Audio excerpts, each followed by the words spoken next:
বিৰতিৰ পাছত পুনৰ উভতি আহিছোঁ আৰু আপুনি চাই আছে ভ্ৰাম্যমানৰ শিবিৰে এবাৰ কথা পাতিব বিচাৰিছোঁ এই সমগ্ৰ দলটোক যি নেতৃত্ব বহন কৰি আহিছে সুবোধ মজুমদাৰৰ কাষলৈ আমি আহিব খুজিছোঁ স্বাগতম জনাইছোঁ অনুষ্ঠানৰ মাজলৈ এবছৰ দুবছৰ কৰি সোণালী বৰ্ষ গৰকিলে থিয়েটাৰ ভাগ্যদেৱীয়ে সোণালী জয়ন্তী বৰ্ষত ভাগ্যদেৱী থিয়েটাৰৰ প্ৰস্তুতি কেনেকুৱা খুবেই ভাল আপোনালোকে দেখা পালেই ইতিমধ্যে আমাৰ শিল্পীখিনিয়ে আমাৰ মানে কি ধৰণে অভিনয় কৰিব কি ধৰণে কি কৰিব সেইখিনি দেখুৱাই দিলেই মই খুব আশাবাদী এই বৰ্ষটো মানে আমাৰ শিল্পীখিনিও অতি সুন্দৰ পাৰফৰ্মেঞ্চ দিব বুলি মোৰ দৃঢ় বিশ্বাস আৰু গোটেইখিনি ধুনীয়া কৰি কাম কৰি আছে আৰু ভাল হ'ব এটা আৰু নাটক নিৰ্বাচনৰ ক্ষেত্ৰত সুবোধ মজুমদাৰ আমি চাইছোঁ বিগত বৰ্ষসমূহত খুব ব্যতিক্ৰমী ৰূপত আচলতে সজাই পৰাই তোলা নাটকসমূহ নিৰ্বাচন খুবেই সুন্দৰ এই বছৰ কাৰ নাটক থাকিব এইবছৰ অভিজিৎ ভট্টাচাৰ্যৰ দুখন নাটক আছে মৰ্মান্তিক কাহিনী আৰু জোনবাইলৈ চিঠি আৰু এখন আমাৰ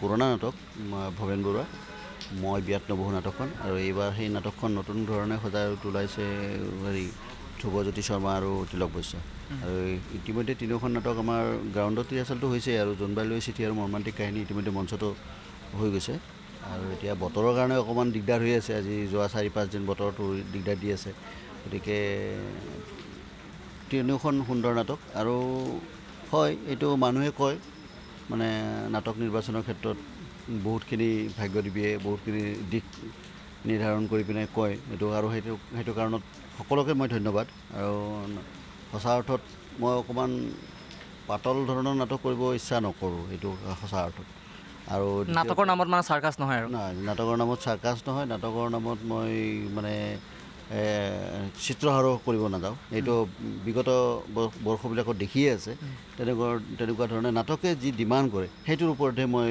কাম কৰিবলৈ যাওঁ আৰু এটা কথা গম পোৱা গৈছে এইবাৰ মিউজিক বক্সত এটা দুৰ্ঘটনাৰ দৃশ্য এইবাৰ থিয়েটাৰ ভাগ্যদেৱীৰ দৰ্শকে দেখা পোৱা যাব আৰু পাপলুৱে সম্ভৱ কাৰিকৰী গোটেই দিশটো চম্ভালি লৈছে যিমান দূৰ খবৰ পাইছোঁ পাপলুৰ পৰা কি আশা কৰে পাপলুৱে সুন্দৰ কাম কৰি আছে বৰ্তমান তাৰ কামবিলাক অকণমান মই বাৰু এইবাৰ প্ৰথম কৰিছোঁ কিন্তু আটাইতকৈ পাপলুৰ লগত এটা মানে অসমৰ ৰাইজে নাজানে পাপলুৰ আটাইতকৈ পুৰণা সম্পৰ্কটো কিন্তু মোৰহে ভ্ৰাম্যমান থিয়েটাৰত মোৰ থিয়েটাৰত প্ৰথম কাম কৰিছে প্ৰযোজক হিচাপে কিন্তু প্ৰথম চিনাকি তাৰ মোৰ লগতহে এইটো 2002 চনত বোধহয় তেতিয়া মোৰ লগতে কিন্তু মই যি কাৰণতে নহওক মই কাম কৰা নাছিলোঁ তাতে ই বহুত মানে খৰচা কৰা বুলি কয় বহুতে বৰ হেৰি কৰা বুলি কয় আৰু তাৰমানে ই তাৰমানে বহুত খৰচা কৰে কিন্তু এইবাৰ অকণমান মই নিজে উপলব্ধি কৰিছোঁ ই আচলতে কামখিনি তাৰ ভাল কৰাৰ কাৰণে চাই আৰু সেইটো কাৰণত মানে সি বিচাৰে আৰু ময়ো অকণমান চেপোঁ তাক নেচেপা নহয় বোলে এইখিনি বস্তু তই এনেকৈয়ে কৰিব লাগিব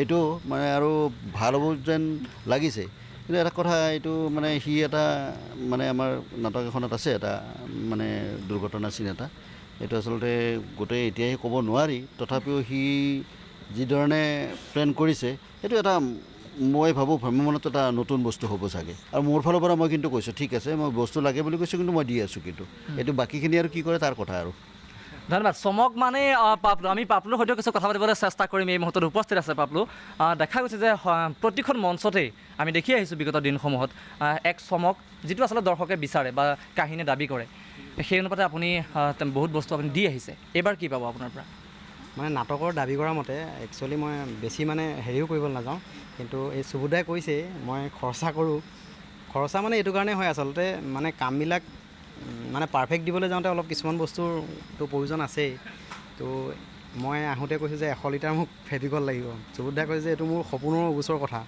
তো ইতিমধ্যে 80 লিটাৰৰ ওপৰত মানে ফেভিকল গৈছেই আৰু ক'ত ইউজ হৈছে সুবোধাই নিজেও দেখি আছে আৰু সুবোধাৰ পৰা মানে থিয়েটাৰ ভাগ্যদেৱী প্ৰডিউচাৰৰ পৰা ইমান জল্দি এটা বস্তু উলিওৱাটো ইমান সহজ নহয় কিন্তু সুবোধাই খৰচ কৰিছে এইটো মানে দেখি আছে যে মই পেলোৱা নাই মই কওঁ যে মই ঘৰলৈ নিনো বাৰু ইয়াতে লগাই আছোঁ তো কামখিনি চিন্তাবোৰ কেনেকৈ মনলৈ আহে যে মই এনেকৈ গাড়ী এখন এক্সিডেণ্ট হ'ব এনেকুৱা এটা ৰূপ দেখা পোৱা যাব এই চিন্তাবিলাক মানে কেতিয়া ইয়াতে মঞ্চতে হয় নে ঘৰত চৰ্চা অধ্যয়ন সেইবিলাক কৰা হয় নেকি নাই সেইটো এটা মোৰ হেৰি আছে এইটো মানুহে যি নকওক তাৰমানে মই থিয়েটাৰখনলৈ অহাৰ আগতে মই প্লেন নকৰোঁ তেনেকৈ যে মই আমুকটোৱে কৰিম কিন্তু এইবছৰ অভিজিৎ দাই বহুত আগতেই মোক সুধিছিলে যে পাপলু থিয়েটাৰত মোক সুধিছে তুমি অভিজিৎ দাই তেতিয়া নাজানে সুবোধাই মোক মনে মনে এইটো কথা আগতেই বহুত ক'লে ৰাজগড় ডেষ্টিনিতে যে কৈছিলে পাপলু মই ষ্টাফ হিচাপেতো ল'লোৱেই তো প্লাছ ষ্টাফ নকৰা আগতে দেই তো মই চাগে সবল ষ্টাফ নকৰিম,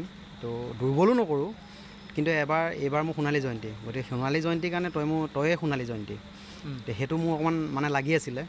তো তেতিয়া অভিজিতাই মোক সুধিলে যে মানে হেৰি তুমি ভাগ্যদেৱীত কৰিবা কাম কি ভাবিছা নতুন? মই বোলো সুবিধা অভিজিতা মই এটা কথা ভাবিছোঁ এইবাৰ, মই মানে দুৰ্ঘটনাবিলাক বা মানে কিছুমান কাৰিকৰী শ্ৰমক মই ষ্টেজত কৰি আছোঁ, তো মানে বাহিৰত কৰা নাই। এইবাৰ মই এটা বাহিৰত কৰিব বিচাৰোঁ।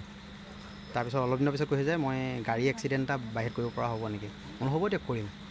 তো সেইটোৱে মানে আৰম্ভণি হৈছে আৰু এইবাৰ কামখিনি আগবাঢ়ি আছে। এতিয়া চাওঁ কিমানখিনি কৰিব পৰা। মই মানে 99%টো ভাবি আছোঁ, 10% কি হয়গৈ। এগৰাকী প্ৰতিভা সম্পন্ন অভিনেত্ৰী সুকন্যা ৰাজগুৰুৰ সৈতে মই এই মুহূৰ্তত কথা পাতিব বিচাৰিছোঁ। স্বাগতম জনাইছোঁ বিশেষ অনুষ্ঠানৰ মাজলৈ। আমি বিভিন্ন সময়ত দেখিছোঁ, বিভিন্ন নাটক আমি বিভিন্ন মঞ্চত অভিনয় কৰি আহিছোঁ। এইবাৰ কিন্তু সোণালী জয়ন্তী বৰ্ষ থিয়েটাৰ ভাগ্যদেৱী প্ৰস্তুতি কেনেকুৱা, কি ৰূপত দেখা পোৱা যাব? মই এমেচাৰত আছিলোঁ, ভ্ৰাম্যমানত মোৰ এইবাৰ প্ৰথম। টিভি স্ক্ৰীণৰ পৰা আহি ভ্ৰাম্যমানৰ মঞ্চত এক সম্পূৰ্ণ নতুন অভিজ্ঞতা আৰু ইমান জ্যেষ্ঠ শিল্পীসকলৰ সৈতে, নবীন প্ৰবীণ শিল্পীসকলৰ সৈতে অভিনয় কৰাৰ যি সুযোগ পাইছোঁ তাৰ বাবে মই সঁচাকৈ ধন্য। আৰু প্ৰথম বছৰে যে মই সোণালী জয়ন্তী গৰকা এখন থিয়েটাৰৰ লগত জড়িত হ'বলৈ পাইছোঁ, সেয়া আচলতে মোৰ সৌভাগ্যৰ কথা। গতিকে মোৰ খুব ভাল লাগিছে সঁচাকৈ। ইয়াৰ অন্তৰখন বৰ কোমল। মই যদি কওঁ সেই জোনবাইটো লাগে বুলি, সি চাগে সেইটো আনি দিবলৈ চেষ্টা কৰিম। মোৰ কামখিনি আগতে কৰিলেও ভাল আছিল নেকি? আপোনাৰ মাৰ গাটো বেয়া বুলি কৈছিলে নহয়, এইখন লওক, 50,000 টকাৰ চেক। এতিয়া মই কি কৰিব লাগিব? অতি সোনকালে এজন নতুন গায়ক প্ৰডিউচ কৰিব লাগিব, তাকো এমাহৰ ভিতৰত। এমাহ? 2 মাহ দিলোঁ, খুব বেছি 3 মাহ। তাতকৈ এটা দিনো আপুনি নেপায় বা আপোনাক দিয়া নহ'ব। কিন্তু ইমান সোনকালে পিক আপ কৰিব পৰা ল'ৰা মই ক'ত বিচাৰি যাম? বিচাৰি অনা দায়িত্ব মোৰ, আৰু তাক গান গোৱাৰ দায়িত্ব আপোনাৰ। কিন্তু ইয়াৰ কি গেৰেণ্টি আছে যে আপুনি আনি দিয়া ল'ৰাটো অতি সোনকালে এটা বিখ্যাত গায়ক হ'ব? সি হয়তো ভাল গান গাব নোৱাৰিবও পাৰে। গোৱাব লাগিব। মই যাকেই আনি নিদিওঁ কিয়, তাক গঢ়ি পিটি নিৰ্মাণ কৰা দায়িত্ব আপোনাৰ। কিন্তু ইমান দিনে আপুনি যিবোৰ ল'ৰা ছোৱালী আনি দিছিল তাৰ বেছিভাগে ফেইল কৰিছিল। আৰু জেকিৰ দৰে আপুনি ৰিজেক্ট কৰি দিয়া গায়কে এতিয়া অসম কপাই আছে। কিন্তু তেওঁলোকৰ গান খুব কম দিনহে চলে। জেকি এতিয়া এটা পপুলাৰ আৰ্টিষ্ট। কিন্তু তেওঁলোকৰ পপুলাৰিটি অতি সোনকালে নষ্ট হৈ যাব। নষ্ট হ'ব নহয়, নষ্ট কৰিব লাগিব। আমি যিজন গায়কক উলিয়াম বুলি ভাবিছোঁ তাৰ কণ্ঠৰ যাদুৰে জেকিৰ দৰে গায়কক চাফা কৰি দিব লাগিব, নিঃশেষ কৰি দিব লাগিব। তাক বুজাই দিব লাগিব যে মোক বুঢ়া আঙুলি দেখুৱাই এই সংগীত জগতত কোনেও বৰ বেছি দিন টিকি থাকিব নোৱাৰে। ডাইলগ এটা শুনিম নেকি? বছ, ইয়াক লৈ আহিছোঁ। আহিব খোজা নাছিল, ডিঙিত ধৰি চুচুৰাই লৈ আহিছোঁ। দৰকাৰ হ'লে মাতি দিব বছ, প্ৰয়োজন হ'লে ইয়াক জিন্দা লাছ বনাই দিম। সংলাপ নহয় যেন গৰ্জন, আৰু এই গৰ্জন আপুনি যদি উপভোগ কৰিব বিচাৰে তেতিয়াহ'লে চাব লাগিব থিয়েটাৰ ভাগ্যদেৱী। আপোনাৰ কাষলৈ আহিছোঁ, বিভিন্ন সময়ত দেখি আহিছোঁ, আপোনাৰ নৃত্য দেখি আহিছোঁ, আপোনাৰ সংলাপ, আপোনাৰ অভিনয় আমি চাই আহিছোঁ। এইবাৰ অলপ বিৰতি কম, এটা এক্সট্ৰা মানে চৰিত্ৰ অভিনয় কৰিবলৈ পাইছোঁ, ভাল লাগিছে।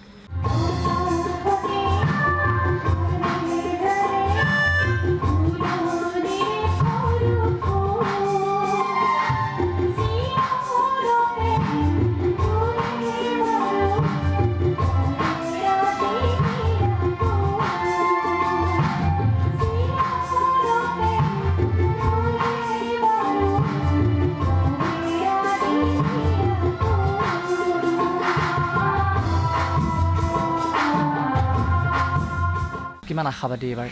আমিতো খুবেই আশাবাদী।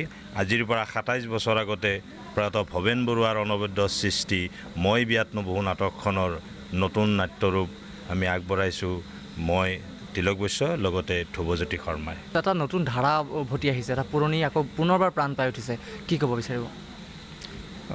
নতুনটো নতুনেই, বিশেষ কৰি ধৰক এইখন নাটক আজি 27 বছৰ আগতে কৰা হৈছিল, কিন্তু এইখন সেই অৱস্থাতে কালজয়ী নাট বুলি দৰ্শকৰ পৰা আমি মন্তব্য পাইছিলোঁ, কিন্তু হয় কালজয়ী নাট, গতিকে এইবাৰো জয় কৰিব বুলি আমি ভাবোঁ। আৰু যদিও তেওঁলোকে ব্যস্ততাৰ মাজত থাকে, যদিও এখন ৰুটিনৰ মাজত থাকে, তাৰ মাজতে একেটা পৰিয়ালৰ দৰে তেওঁলোকে সময়বিলাক পাৰ কৰে, তাৰ মাজতে থাকে ফূৰ্তি তামাচা।